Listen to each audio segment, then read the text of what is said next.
hopefully that will work. So that way, if other people have questions later on, we can use this later on. But again, welcome to the first virtual edition of our JK in Kindergarten Information Night. And let me open us in prayer. Lord Jesus, thank you for this opportunity.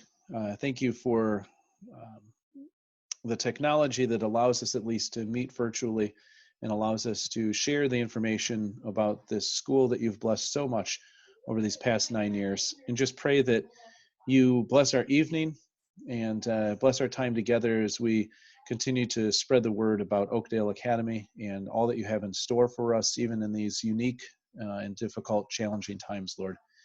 Just pray that you're with us and guide us through this day as we continue to do all we can to instill character, truth, and wisdom in our students, and to look to be able to do that with students in the future. And we pray things, Lord Jesus, in your name. Amen. Well, with that, I will turn it over to Mrs. Mason. Mrs. Mason, the floor is yours.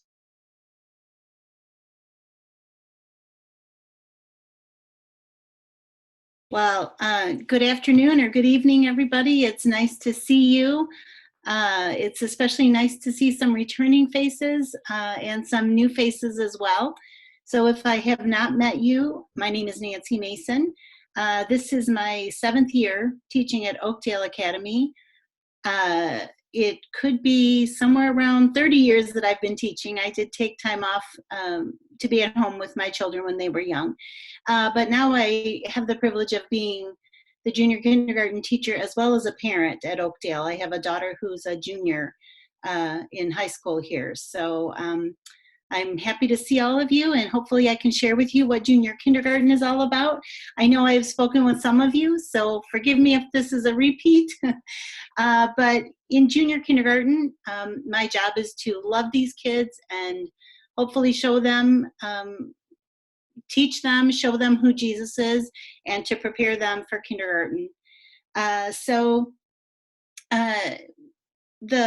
Just real quick, the schedule options for junior kindergarten are either 5 full days, Monday through Friday, or Monday, Wednesday, Friday. And we've had children who have done both and been happy and successful with both. It's really what fits your child and your family, which schedule may fit your family the best.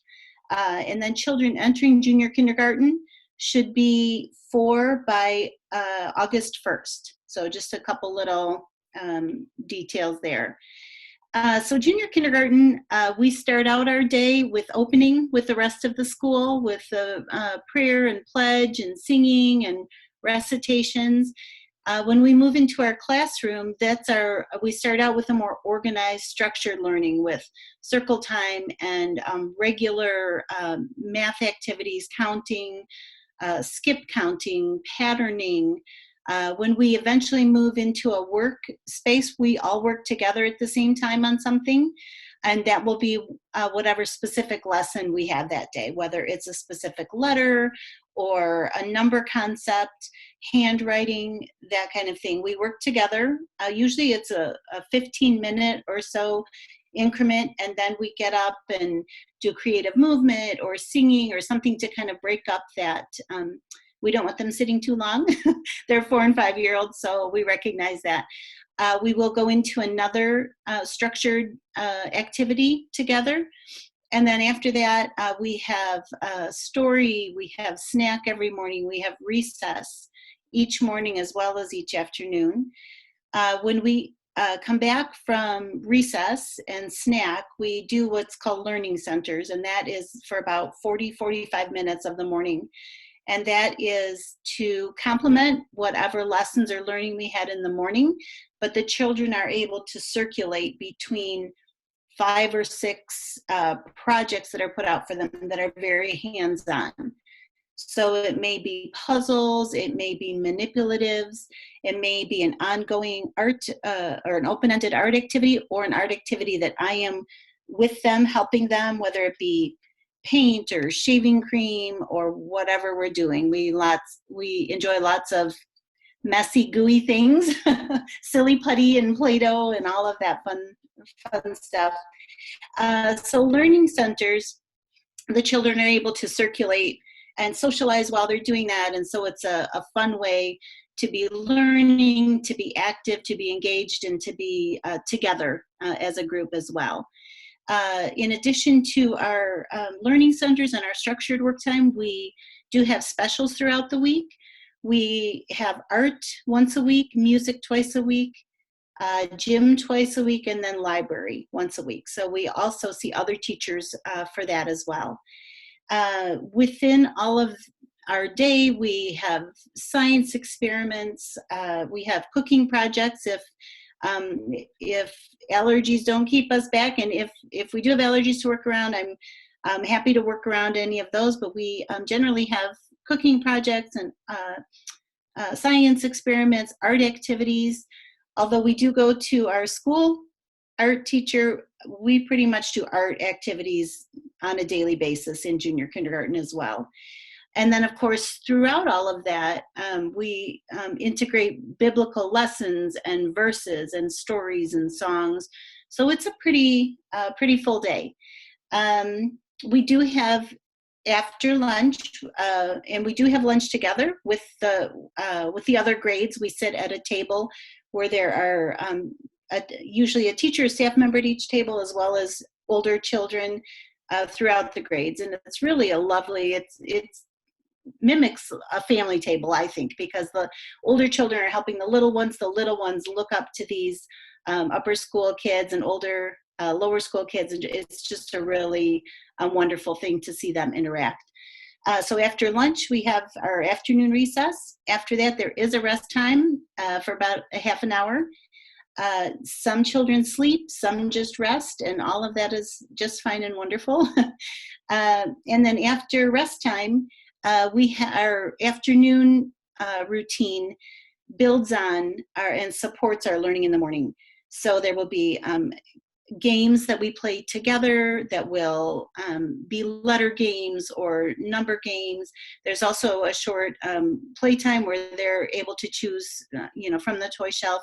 So our day is, like I said, pretty busy and pretty full of activity, but it's a fun day, hopefully, for them. Great. Thank you.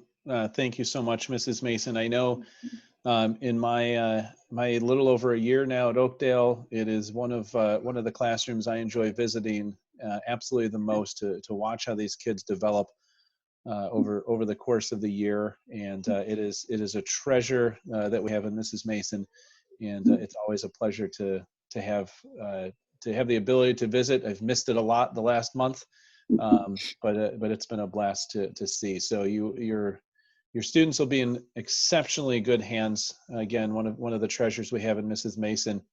I want to turn it over to another one of our treasures, and in many ways, I think I said this in a parent Zoom meeting that we had. One of the two who had dinner plate sized eyes when we decided we were going to jump into online learning due to the governor's edict. So Mrs. Wilkie is our kindergarten teacher. And Mrs. Wilkie, let me unmute you here. I think you're on your iPhone 1. There you go, Mrs. Wilkie. Okay, can you hear me? All right. Well, I am Susan Wilkie. I've been around a long time. I taught kindergarten for about 20 years somewhere else, and then about 9 years ago, God truly just called our family out with 7 other families. We were a founding family at Oakdale, and so we've been here since the beginning. Our son, who started at Oakdale with us, he went through high school. He's graduated high school, and he's in college now, and I have 3 older children, and I'm a grandma of a 5-year-old. So I love kids. It's kind of in my DNA, I guess. So I just wanted to go over a few things of what we usually talk about at information night. Mrs. Mason talked about the 4-year-old deadline for kids going into JK, and our kindergarten deadline is they need to be 5 by August 1st going into kindergarten. Occasionally we'll make an exception, but but we've kind of found over the years it just makes it's a good guideline, so the kids can be successful in kindergarten and all the way up to as they go. Kind of going along with that, I give an assessment called the Gazelle assessment with all the incoming JK kids and with all new kindergarten kids. If the kindergarten kid has been with Mrs. Mason, there's no need for the Gazelle, because I would have already done that with those children. But if your child is a JK kid or a new kindergarten kid, again, we had all these gazelles scheduled, and with the lockdown and the school closing, we're going to have to reschedule. So if I've already talked to you or contacted you about a date, I will get back with you. We'll figure something out. Hopefully in June, we're thinking maybe if things get back to normal a little bit, we can give the assessment. It's about a 20-minute assessment activity where I like the parent to come with the child, and to stay with the child. And we do some building with blocks. They do some writing. We do some physical activities, and it's a developmental assessment. So it kind of tells, to some degree, what the child knows, but where they are developmentally and how they will how they can act and react in new circumstances. So I've done it for probably, oh my goodness, 25 years now, and it is a very, very reliable assessment. So I'll be getting back with you about a convenient time for you to bring your child in with that. They don't need any special clothes. There's nothing, just bring them that day. There is a $40 fee payable that day to the school, so that it's a specialized training that I've had to take and over the years. So if you could just bring that along, that'd be great. It's fun. I enjoy giving them. I go over it with you at the end just a little bit, to show you kind of where your child might be developmentally. So that's the Gazelle. And then I kind of want to launch into kindergarten. It's a lot like what Mrs. Mason said, only it's a little bit, I don't know, a little bit more advanced, I guess. We do start out the day with everybody in the gym with all our recitations and patriotic songs and things. Then we come into our classroom, we shake hands at the door. I welcome each child in. They take care of their business, coats, backpacks, etc., lunch boxes. Then I usually have a morning activity for them to do, just something that they can do on their own while we're getting settled. That takes, I don't know, 5-10 minutes. Then we gather on the rug for our kindergarten opening. We read a Bible story, sing a Bible song, talk about the day, do our calendar, counting, things like that. Right after that, we move into math. We do first grade math.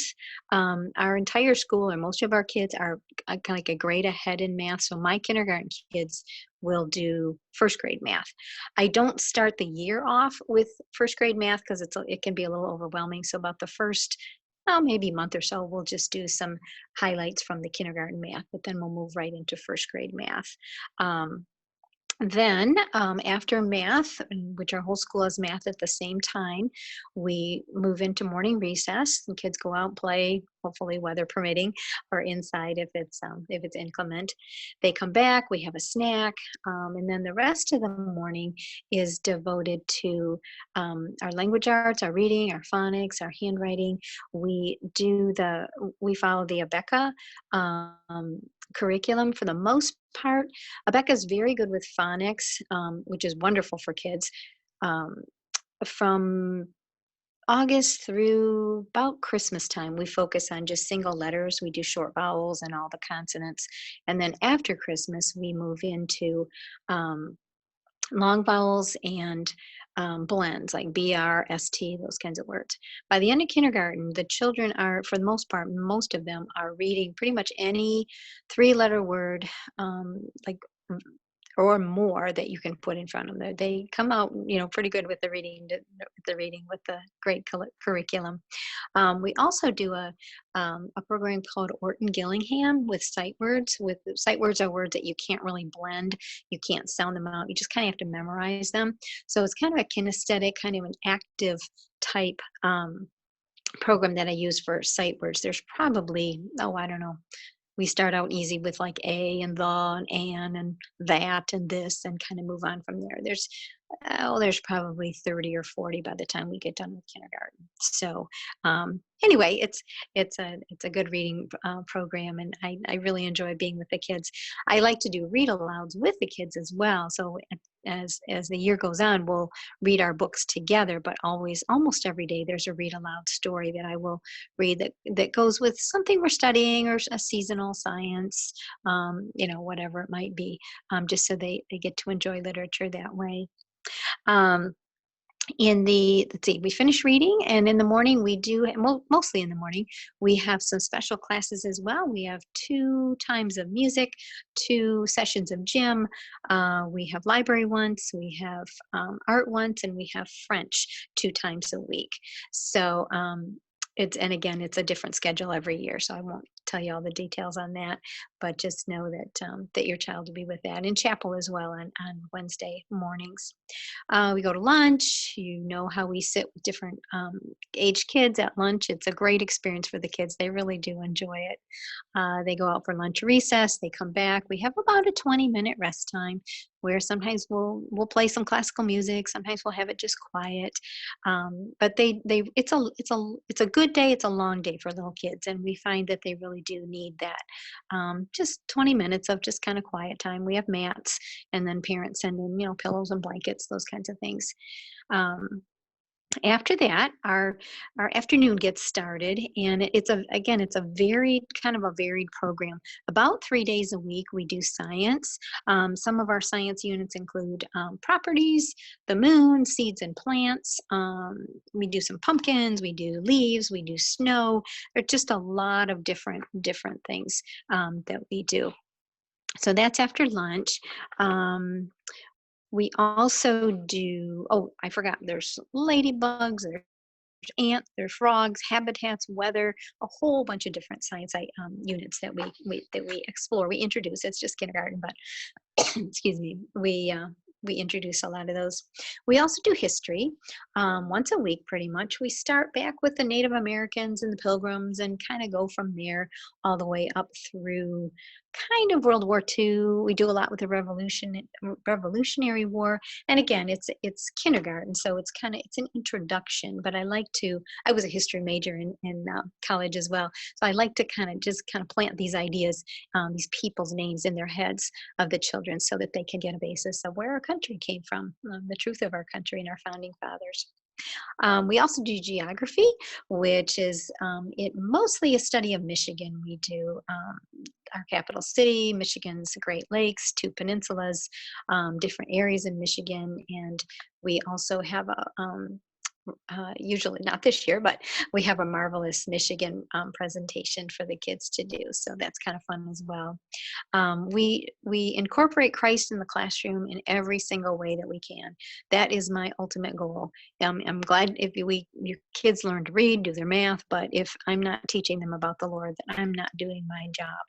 So that is pretty much my top priority. So we integrate biblical principles and into everything we do. Like for math, we talk about God as a God of order. He likes things in order. He doesn't like chaos. For science, God is the God of creation, and just there's so many ways to integrate a Christian worldview into everyday life with the kids. Just some other items. We do participate in the concerts with the big kids. There's usually a Christmas concert and a spring concert. We usually go on field trips. There's a pumpkin field trip usually in the fall. Every other year we go to the Mackinac area. Sometimes it's Mackinac Island. Sometimes it's the Sioux Locks. Unfortunately, our Mackinac island trip was this May 7th and 8th, and it got canceled. So we have to kind of do some fancy footwork on that. We'll figure out what's going on that. But the children are also asked to do 2 recitations a year. In JK, the kids do recitations as well. I believe 2 of them, but they do them together. And then in kindergarten, they're expected to do it on their own, which when we first started kindergarten, I was like, there is no way these little munchkins can do recitations, but they really can. And it's a great experience for them. The first one that they do is a poem, so it's easy to memorize. Then we practice I get a copy of the poem, and then the kids practice at home. We practice in the classroom, and then I go right up, stand right in front of them when they do their recitation. It's really cool to see that what they can do. So it's usually a poem in the fall, and then a scripture passage in the spring. So we do have a lot of things that go on in kindergarten. We've got projects. We do a homework calendar. We do polar animal reports in January, Marvelous Michigan in May. We also do a lot of special days during the year. I call them kind of seasonal. We do a Thanksgiving feast. We have a Christmas and a Valentine party. We do Pet Day. We have a Mom's Day tea. And then of course, the year finishes up with kindergarten graduation, which is really a fun time. It's just amazing to see how far the kids grow, how far they come from September all the way through May. So it's just a time to kind of celebrate them and to be thankful for what the Lord has done in their lives. So I think that's pretty much it. I'll turn it back over to Dr. Stanton, and then we can have some questions at the end if you have any specific things in mind. Thanks. Great. Thank you, Mrs. Wilkie.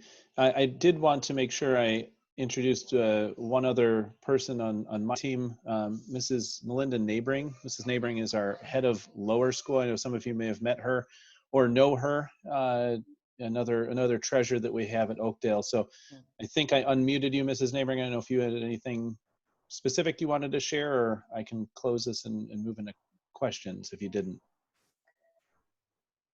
The only thing I could add to what's already been said is that I have known these two ladies for many years. I've been teaching partners with them. As an administrator, I observe in their classrooms, and I'm in and out of their classrooms on a regular basis. And they are just, as Dr. Stanton said, our gift to Oakdale. It is just the best start that a child could possibly have. And I often say, if any parent, if I could go back, my one regret would be that my son did not get to have Mrs. Mason in a junior kindergarten class, but he did have Mrs. Wilkie in second grade. And just they are a gift to every child that enters their classroom. So I couldn't endorse them more. Thank you, Mrs. Neighboring. So I'm just going to kind of wrap up, and then I'll unmute at the same time Mrs. Mason and Mrs. Wilkie here. Those of you I've met or have met others here at Oakdale know that we approach education very differently. If you're still thinking, or if even if you're watching the video later, because we'll put this out on our social media, if it's something that, hey, this just kind of sounds like any other school. I mean, they do reading, they do those things. I think the things that set Oakdale apart are some of the things that you've heard. We put the imparting of biblical knowledge as the hallmark and the key to whatever we do. We tend not to, as our students grow, have a specific Bible class or Bible curriculum. Our lower school teachers will focus a lot more specifically on it, but we have biblical integration in all that we do. And we talk about three important words that, if you've gone on the tour with me, you've seen the banners and you've heard of them. It's character, truth, and wisdom. And truth is that centerpiece of the whole thing. And you'll also hear perhaps a phrase that we use even as young as junior kindergarten and kindergarten, of rigor with joy. And a lot of times when the upper school students walk past the kindergarten and junior kindergarten rooms, they think more of the joy, but you can also hear there's rigor that's involved. It is academically minded, but done with a lot of grace and a lot of love as those students develop and grow into their own. The sooner you get in and exposed to Oakdale, I think the better off the rest of your Oakdale time is, because the foundations that you get in junior kindergarten pay dividends in ways that will be very evident, and in ways that will continue to build on them throughout your time all the way through 12th grade, I hope. So with that, I will mute myself, but if you had specific questions for the entire group, please just unmute yourself, or if you can't figure that button, just keep waving your hands until I link you up with where you are, and I'll unmute. If you had specific questions for you, your family, your child, I'd ask you to wait. I'll stop the recording after a few minutes, and then we can answer some of those, or we can set up a specific time for you to ask those specific. But if you have some for the group, feel free to either unmute yourself or just wave your hands and I'll find you and unmute you.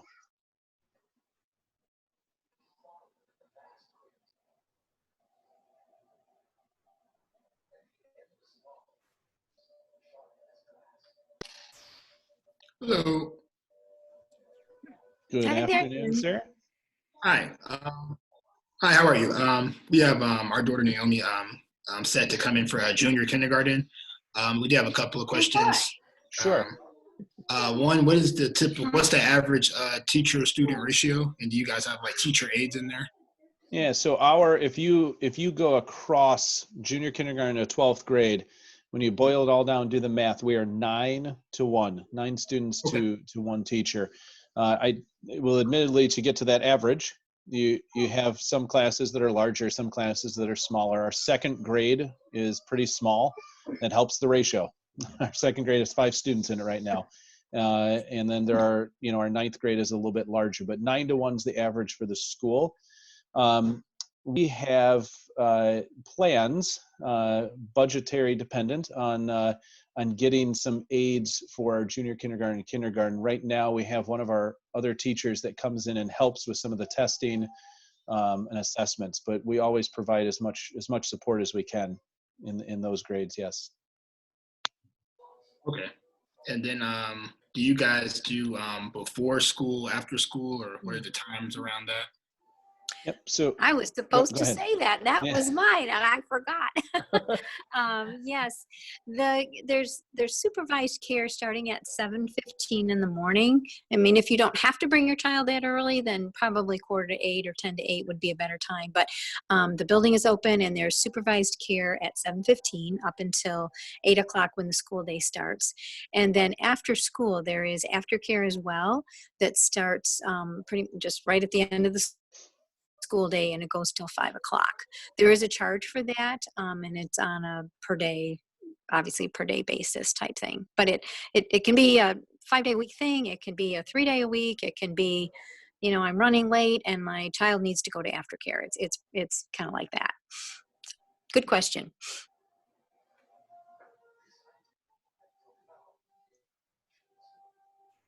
Okay. Any other questions that people would have for the group?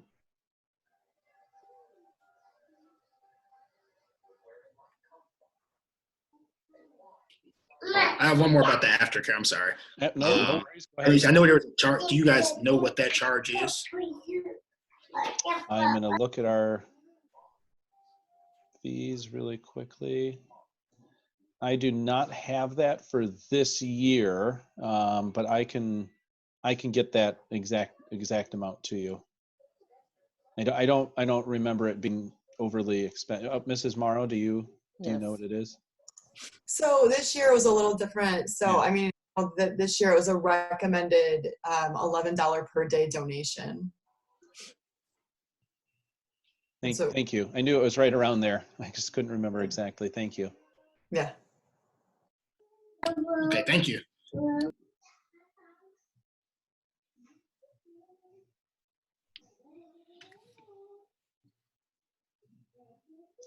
So as people are thinking, if they have any questions, I'll kind of do a last call. I think just looking at names that are on there, I think everyone has started or completed the application process. So you should have gotten some type of notification that you've been accepted. So obviously with everything going on, we're doing things slightly differently and putting the cart a little bit before the horse in some cases, as you heard about the Gazelle testing.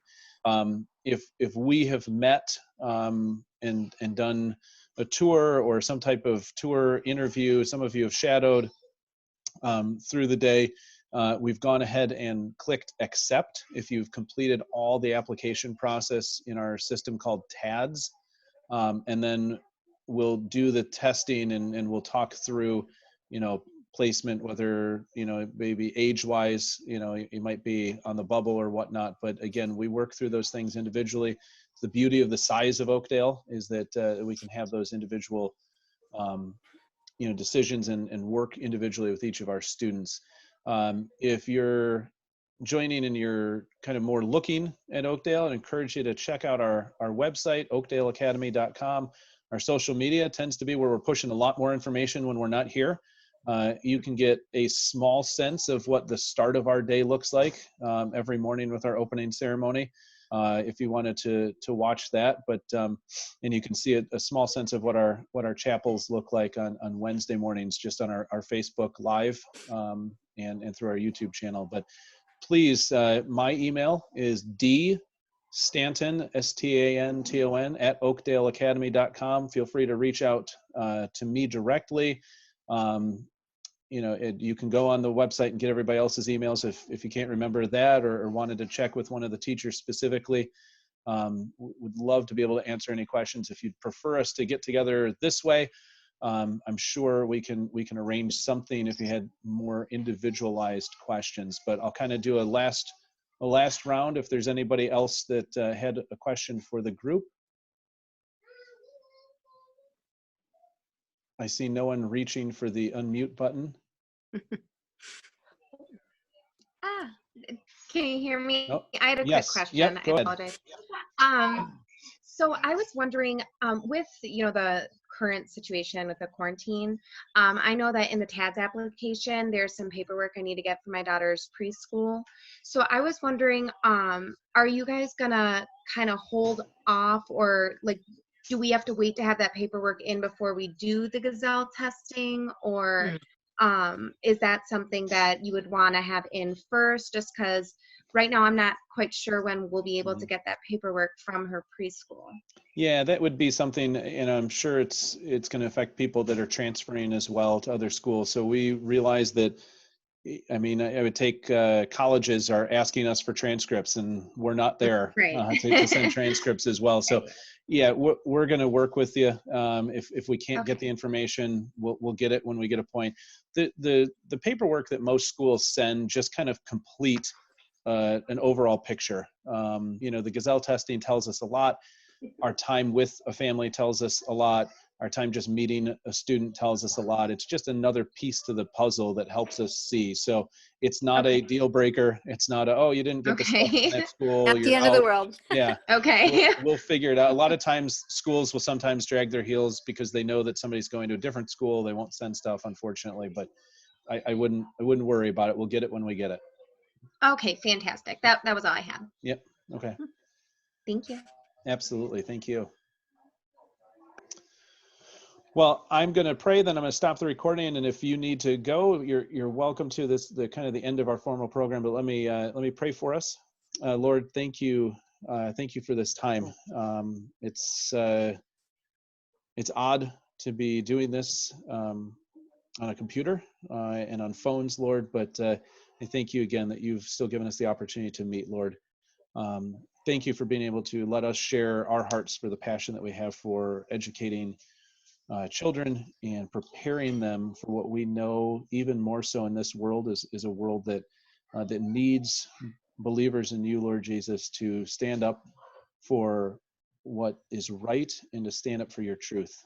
And as we really take our mission so seriously, and as we see what's going on, we see the importance of having a firm foundation in your word and being instilled with character and wisdom in addition to that, Lord.